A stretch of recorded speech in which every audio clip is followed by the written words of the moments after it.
அனைவருக்கும் வணக்கம். இந்த வீடியோவில் நம்ம என்ன பார்க்க போகிறோம் அப்படின்னு பார்த்தீங்கன்னா, ஷார்ட் அண்ட் எக்ஸாமில் ஆடியோ ப்ராப்ளம் நடந்துச்சு. அதை பற்றின ஒரு இன்ஃபர்மேஷன் தான். அதை பற்றி பேப்பரில் வந்து போட்டிருக்காங்க.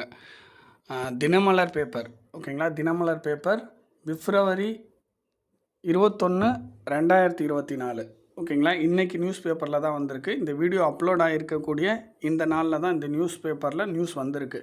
ஆல்ரெடி இதை பற்றி நம்ம பேசியிருக்கோம். அதை வந்து எப்படி வந்து சால்வ் பண்ணணும் அதை பற்றியும் நம்ம பேசியிருக்கோம். ஸோ நம்ம சொன்ன மெத்தடில் ஒரு சில மெத்தட் வந்து இவங்களே இந்த பேப்பர்லேயே கொடுத்துருக்காங்க, ஓகேங்களா? ஸோ இந்த நியூஸ் பார்க்குறதுக்கு முன்னாடி தட்டச்சு கணினி பயிலக சங்கங்கள் அவங்களும் முயற்சி பண்ணியிருக்காங்க. ஸோ அவங்களுக்கும் வந்து ஒரு நன்றியை வந்து நம்ம தெரிவிச்சுக்கணும், ஓகேங்களா? ஸோ நம்மளோட வீடியோஸோ அல்லது மற்ற யூடியூபரோட வீடியோஸோ மேபி ஒரு சில இடங்களில் ரீச் ஆகிருக்கலாம் அப்படின்னு எனக்கு தோணுது. அப்படி ரீச் ஆனதுனால பேசியிருக்கலாம், கொஞ்சம் அதிகமாக அதை பற்றி கேர் எடுத்துருக்கலான்னு தோணுது. அல்லது தட்டச்சு கணினி பயில சங்கங்கள் அவங்க வந்து ரொம்ப அக்கறை எடுத்து பண்ணியிருக்கலாம் இந்த விஷயத்த. ஸோ இது வந்து ஒரு நல்ல விஷயம். ஏன்னா இந்த மாதிரி ஆடியோ ப்ராப்ளம் இருக்கும்போது இந்த மாதிரி நியூஸ் பேப்பருக்கு நியூஸ் கொடுத்து அதை ஒளிபரப்பு பண்ணும்போது நிறைய மாணவ மாணவிகளுக்கும் நிறைய இன்ஸ்டியூட் வச்சுருக்கவங்களுக்கும் அதே மாதிரி டோட்டு தரப்புக்கும் இந்த நியூஸ் போகிறதுக்கான வாய்ப்புகள் அதிகமாக இருக்குது, ஓகேங்களா? ஸோ என்ன நியூஸ் அப்படின்றத பார்த்துருவோம். இதை பற்றின இன்ஃபர்மேஷனையும் நம்ம கண்டிப்பாக கொடுப்போம்.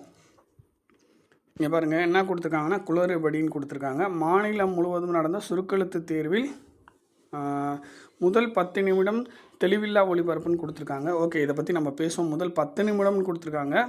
ஸோ அதை பற்றி பேசுவோம். ஏன்னா டிக்டேஷனே வந்து பார்த்திங்கன்னா 7 நிமிஷம் தான் வரும், ஓகேங்களா? ஜூனியர் சீனியர் வந்து ஃபஸ்ட் பேப்பர் வந்து 7 மினிட்ஸ் தான் வரும், ஓகேங்களா? செகண்ட் பேப்பர் எடுத்துக்கிட்டால் கூட அதற்கும் கம்மியாக தான் 5 மினிட்ஸ் 4 மினிட்ஸ் அந்த மாதிரி தான் இருக்குது. மாணவ மாணவிகள் பரிதவிப்பு. ஸோ இதை பற்றி நம்ம பார்ப்போம். நியூஸை படிச்சுட்டு அங்கே இன்ஃபர்மேஷன் கொடுக்குறேன். தூத்துக்குடி, இது வந்து பார்த்திங்கன்னா திருநெல்வேலியோட பதிப்பு, ஓகேங்களா? தினமலர் 21, 2024 தூத்துக்குடியோட பதிப்பு இது. தமிழகம் முழுவதும் நடந்த சுருக்கெழுத்து தேர்வுகளில் கெட்ஜெட் அப்படின்றது என்ன, ஆடியோ டிவைஸை தான் சொல்ல வராங்க.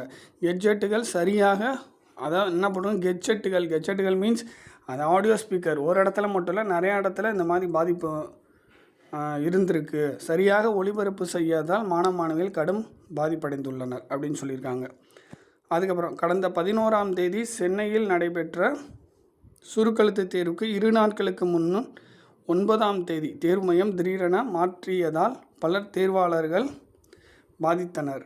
அதாவது 11ஆம் தேதி சென்னையில் நடந்த அந்த ஷார்ட் அண்ட் எக்ஸாம் இருக்குது பார்த்தீங்களா? ஸோ அந்த எக்ஸாமில் வந்து தேர்வு மையம் வந்து ஒரு இடத்துல மாற்றிருக்காங்க 2 நாட்களுக்கு முன்பு. ஸோ அதனால் பலர் வந்து பாதிக்கப்பட்டதாக சொல்லியிருக்காங்க. இந்த விவரம் வந்து சரியாக தெரியாமல் ஒரு சிலர் வந்து தேர்வு எழுத வராமல் ஏமாற்றம் அடைஞ்சதாகவும் சொல்லியிருக்காங்க. அதுக்கப்புறம் இந்நிலையில் கடந்த 17-18, அதாவது தமிழ் ஷார்டன் 17ஆம் தேதி, இங்கிலீஷ் ஷார்டன் 18ஆம் தேதி தமிழகம் முழுவதும் நடந்த சுருக்கெழுத்து தேர்வுகளில் பெரும்பாலான மையங்களில் கெட்ஜெட்டுகள் வழக்கம் போல் அப்படின்னு கொடுத்துருக்காங்க. வழக்கம் போல் முறையாக ஒளிபரப்பு செய்யாததால் 15 முதல் 30 வினாடிகளுக்கு வாசிப்பின் சத்தம் திடீரென குறைந்ததால் சுருக்கெழுத்து தேர்வு எழுதிய மாணவர்கள் பாதிப்படைந்தனர். கடந்த 4 ஆண்டுகளாக பிரச்சனை தொடர்கதையாகிறது. அதாவது இந்த ஆடியோ சிஸ்டம் வந்ததுக்கப்புறம் நிறைய இடத்துல இந்த மாதிரி வந்து ஆடியோ மெத்தட் வந்ததுனால ஸ்பீக்கர் வந்து ஒரு சில நேரங்களில் சரியாக வேலை செய்யாமல் போயிடுது. குறிப்பிட்ட ஒரு 5 செகண்டோ 10 செகண்டோ சரியாக ஒர்க் பண்ணாமல் போயிடுது. கொஞ்சம் ஸ்லோவாக கேட்குது, திடீர்னு அதிகமாக கேட்குது.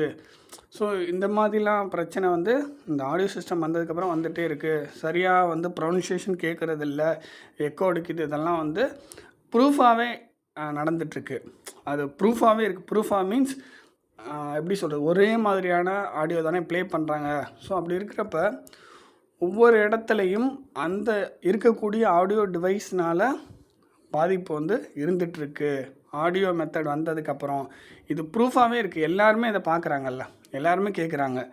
ஸோ அப்படி இருக்கிறப்ப இது மிகப்பெரிய ப்ரூஃபாக மாறிடுச்சு. ஸோ அதுக்கப்புறம் பாருங்கள், மத்திய அரசின் எஸ்எஸ்சி தேர்வில் இதுபோல் குளறுபடி நடந்தபோது இந்தியா முழுவதும் மறு தேர்வு நடந்தது. எஸ்எஸ்சியில் வந்து இந்த மாதிரி தேர்வு வந்து இப்படிலாம் ஆனதுக்கு என்ன பண்ணியிருந்தாங்க, மறுதேர்வு எக்ஸாம் வந்து கண்டக்ட் பண்ணியிருந்தாங்க. இதை தொழில்நுட்ப கல்வி இயக்ககம் மறுதேர்வு நடத்துமா என்ற எதிர்பார்ப்பு அனைவரிடமும் உள்ளது. எதிர்பார்ப்பு தான் உள்ளது. பட் இது என்னோட ஒரு பாயிண்ட் ஆஃப் வியூ என்னென்னா, இது வந்து மறுதேர்வு வைக்கிறதுக்கு 1% கூட வாய்ப்பே கிடையாது. மறுதேர்வு இவங்க இது வரைக்கும் வச்சதில் வைக்க மாட்டாங்க, மறுதேர்வு வைக்க மாட்டாங்க. அதுக்கு பதிலாக என்ன பண்ணுவாங்கன்னா, அடுத்தடுத்த எக்ஸாமில் வந்து இந்த மாதிரி தவறு நடக்காமல் பார்த்துக்கிறதுக்கு ட்ரை பண்ணுவாங்க. பட் ஒவ்வொரு முறையும் அவங்க தரப்புலேருந்து தரப்புலேருந்து அவங்க என்ன பண்ணுறாங்க, அடுத்தடுத்து சிக்கல் வராமல் என்ன பண்ணணுமோ அதை பண்ணிக்கிட்டு தான் இருக்காங்க. பட் என்னோடய பாயிண்ட் ஆஃப் வியூ என்னென்னா, இன்னும் கொஞ்சம் கூடுதலாக சிரமப்பட்டு இதற்கான முன் எச்சரிக்கை நடவடிக்கை கண்டிப்பாக எடுத்தாகணும். ஏன்னா இதனால் ஸ்டூடெண்ட்ஸ் நிறைய பேர் பாதிக்கப்படுறாங்க. ஸோ அதுக்கப்புறம் பாருங்கள்,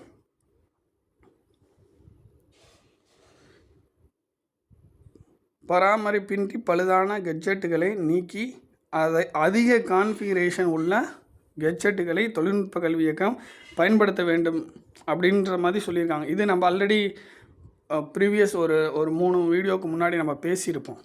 இந்த மாதிரி வந்து ஒரு குறிப்பிட்ட கம்பெனி, இந்த ஜீப்ரானிக்ஸ் அப்படின்ற ஒரு கம்பெனியை வந்து யூஸ் பண்ணுறதா சில மாணவர்கள் வந்து நம்மக்கிட்ட மெசேஜ் பண்ணியிருந்தாங்க. ஓகேங்களா, சவுண்டு பார்னு சொல்லுவாங்க, அது கொஞ்சம் ஜீப்ரானிக் அப்படின்ற கம்பெனி. அதுக்கு பதிலாக அதிக கான்ஃபிகரேஷன் உள்ள அந்த கெட்ஜெட் வந்து யூஸ் பண்ணணும். கண்டிப்பாக காசு ஆகும் தான், இல்லைன்னு சொல்ல.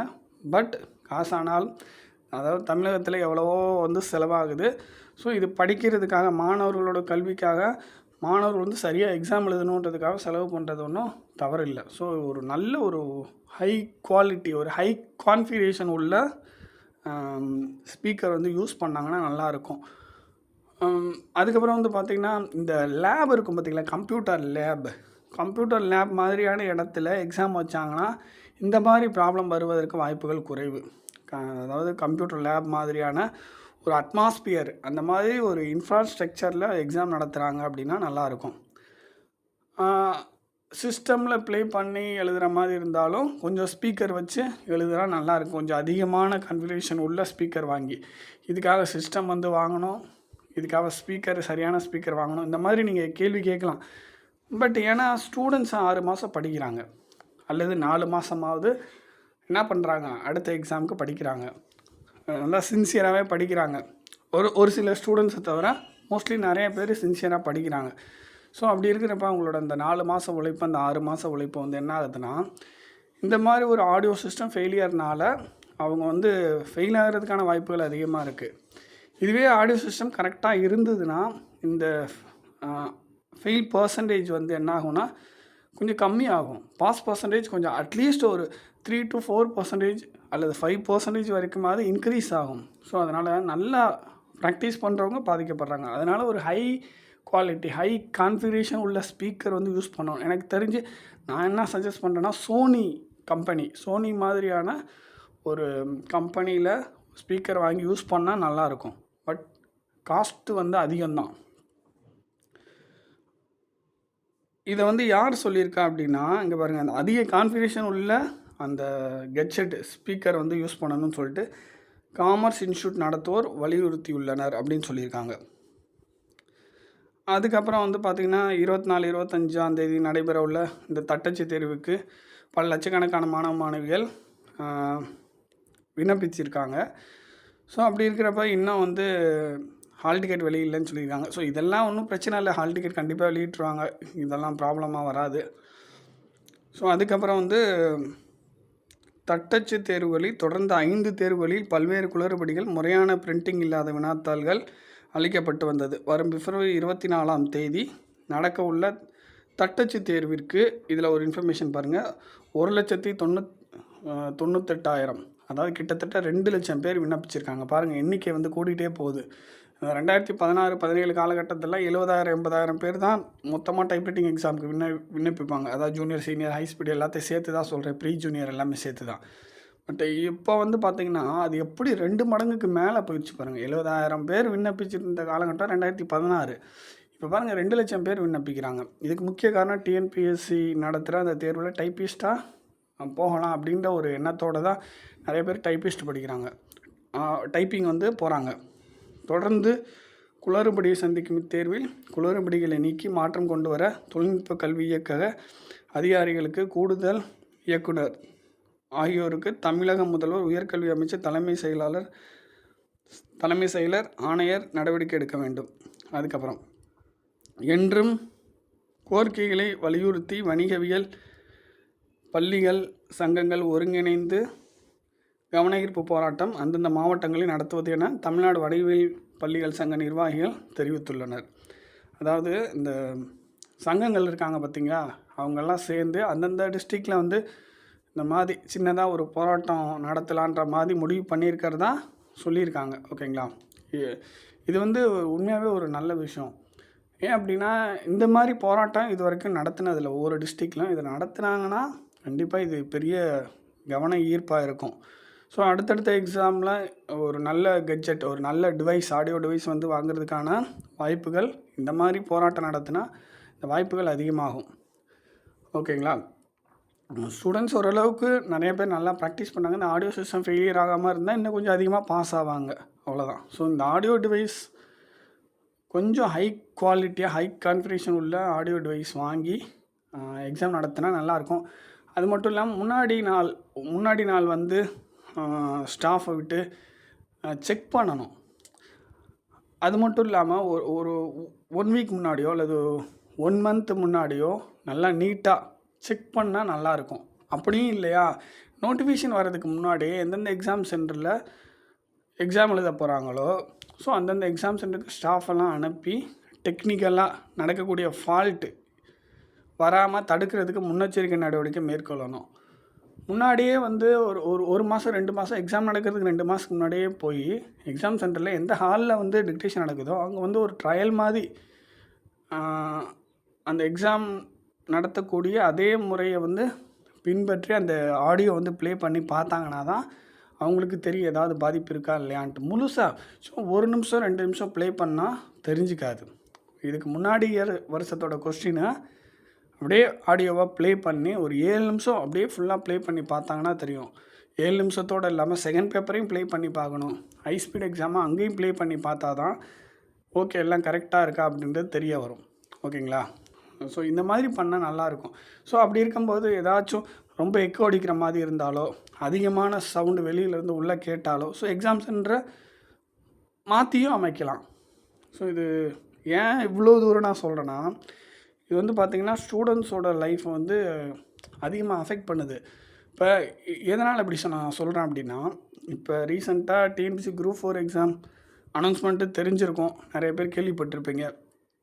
ஸோ ஸ்டூடெண்ட்ஸ் வந்து டிஎன்பிசி குரூப் 4 எக்ஸாம் படிக்கிறதா, ஷார்ட் அண்ட் எக்ஸாம் படிக்கிறதான்ற ஒரு குழப்பத்தில் நிறைய பேர் என்ன பண்ணாங்க, 2மே படிச்சுட்டு இருந்தாங்க. ஸோ 2 சைடு வேலை பார்த்துட்டு இருக்கும்போது ஷார்ட் அண்டும் படிக்கிறாங்க, டிஎன்பிசியும் படிக்கிறாங்க. ஸோ அப்படி இருக்கிற டைமில் ஷார்ட் அண்ட் எக்ஸாம் வந்து இந்த மாதிரி வந்து ஆடியோ ப்ராப்ளம்னால அவங்க மனசு உடஞ்சி போகிறதுனால சரியாக கவனம் செலுத்த முடியாமல் போகுது. புரியுதுங்களா? ஸோ இது ஒன்று. சில மாணவிகள் என்ன பண்ணாங்கன்னா, ஃபுல்லாகவே வந்து ஷார்ட் அண்ட் ஃபுல்லாக படித்து அதுக்காகவே ஷார்ட் அண்ட் எக்ஸாம் எழுதிட்டு ஷார்ட் அண்ட் எக்ஸாம் முடிஞ்சதுக்கப்புறம் டிஎன்பிசி படிக்கலாம் அப்படின்ற ஒரு முடிவில் இருந்தாங்க. ஸோ அவங்களும் பாதிக்கப்படுறாங்க. ஃபுல் எஃபோர்ட் போட்டு படிக்கிறாங்க. பட் அந்த 15 செகண்டோ ஒரு 20 செகண்டோ அந்த ஆடியோ வந்து பாதிப்பாகும்போது அவங்க மனசளவில் வந்து பாதிக்கப்படுறாங்க. அதனால் அதுக்கடுத்து வரக்கூடிய அந்த ஆடியோ, அடுத்தடுத்து வரக்கூடிய ஸ்ட்ரோக் வந்து அவங்களால சரிவர போட முடியாமல் போகுது.